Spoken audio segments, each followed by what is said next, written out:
You're gonna be asking me, why am I so tough on the PlayStation brand? And that's because they need it. Look what they're doing in terms of like gaming in general.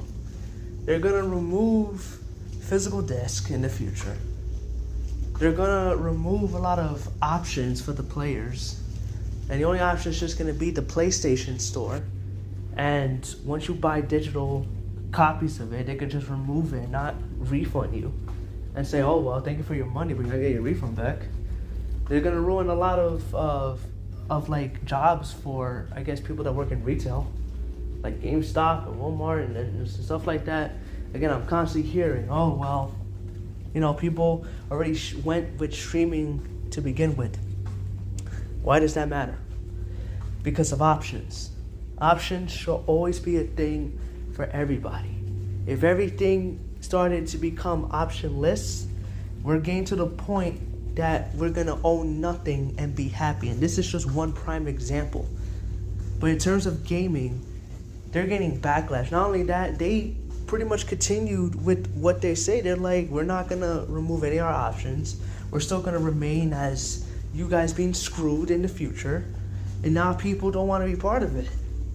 Again, don't get me wrong, I own all the PlayStation consoles. Well, except for 5, excuse me. Because I do own the handhelds as well. But in terms of the direction that they're going, it's something I cannot agree with. And again, I'm a fan of games, not companies. And I think a lot of people need to get that confusion out there. It's okay to enjoy the company's games, but you should never agree with the decisions that they make. Unless you're part of the shareholders or like the CEO of it. But until then, no. This is a benefit. This doesn't benefit anybody.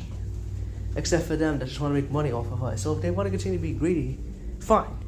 But that's why people would just rather go to another brand instead that pretty much cares. Like Steam. Steam has been it's been getting people to go on that particular platform for God knows how long. And that's why that's why people still go over there. And I don't blame them. But I'll talk about that in another video. But in this case, yeah. That's why I'm very hard on PlayStation. Because I enjoyed all the systems that they got. And now with the decision that they're making, I can't support it. And you guys shouldn't either. Now, I'm not saying you guys shouldn't play their games. If you want to, that's fine. But me personally, I'm going to stick to where my money's going to go in the near future. Unless they decide to change. But until then, we'll see.